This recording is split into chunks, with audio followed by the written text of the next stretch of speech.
Hi, good morning. My name is Julien Maheut from the ROGLE group, and in this video I will try to explain to you, to introduce you, the reason why most part of the company used to have stock. The question is, companies used to have stock, and stock implies that you will have to purchase or to buy products.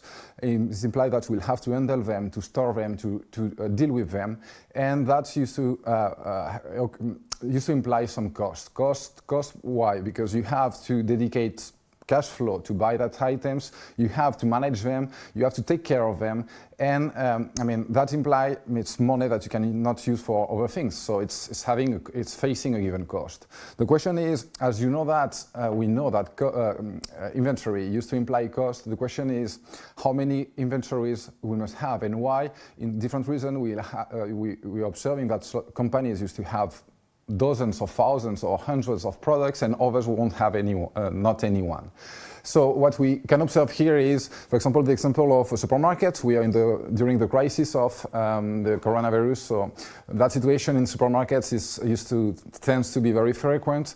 And before, when we were going to a supermarket, the shelves was full of product. The question is, why companies are having no stock, and that can be their own decision, and why others are having lots of products on the shelves or on the different places, and that is the objective of that presentation. In that presentation, the objective is to identify why, or what are the possible reasons that justify that any company needs and maintains or works with inventory, and that in order to fill their own objectives that we used to call performance objective. In fact, the main objective is to determine the right quantity of stock to have in order to make a good balance or good commitment between what is customer service level and what is cost. In that presentation, the outline will be the following one. I will try to introduce first the main types of stock that we can have in companies, and then I will try to explain through reasoning what are the main reasons that justify that we used to have stock. So the first thing that you must have clear is, in the companies or everywhere we used to have stock. The first thing is we need to have products for sales. In the supermarkets, when you go to a supermarket, you're expecting to observe, to be able to pick the product on the shelves. So you have goods, what we used to call destinated for sales. The other type of good that we can consider is product that have been transformed. We used to buy products, purchase product from suppliers, and once we receive that products, we used to transform them, we used to add value to them, and the meaning of that is, the name of that type of products is they are transformed. And the fourth type of good is the product that are stored for waiting to be transformed, product that are between two consecutive workstations, product that or on the supermarket waiting to be bought, or any type. Each time that the product is stay on a given place, you have to consider that product is stored. And the fifth one is the product that used to be transported. Transportation products that are in transit. In fact, we have an example there of product that we used to find in most part of the harbors. Product in containers, inside containers, and that products will be moved by train, by boat, by plane. We have different ways of transporting goods, and that type of products have to be always considered. So the question is why we have existences, stock.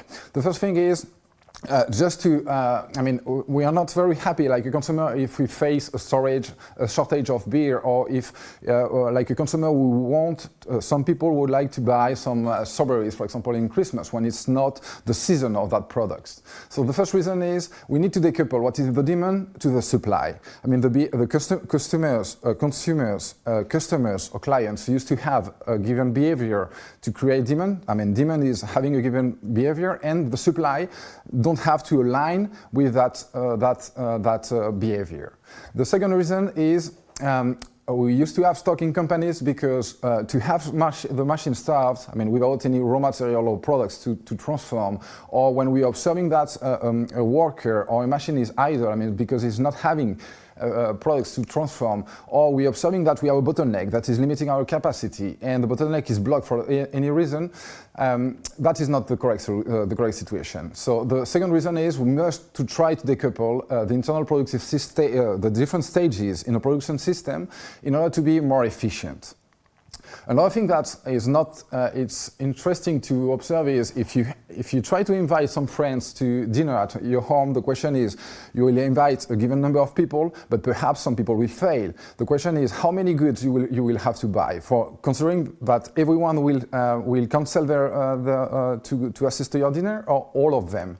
Another thing, if you are driving your car and you are the one that you still have 100 kilometers but no more to drive with your car, will you wait 99 kilometers? I don't think so. So another reason is you have to decouple. You must have inventory in order to protect yourself against uncertainty.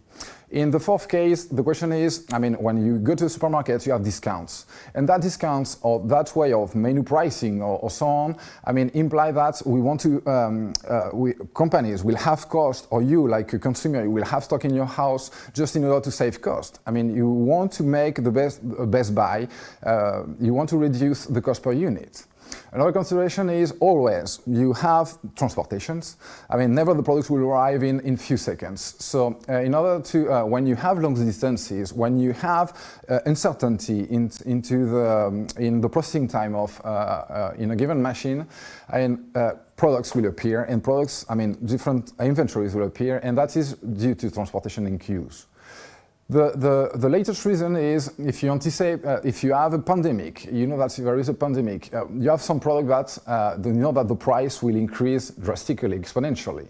And you know that in some cases when you have an economic boom, if you buy one product, perhaps you will be able to sell two and the third will be free for you. And that is the sixth reason of stock. Inflation and speculation used to have an impact on the level of inventory in companies, or including for individuals.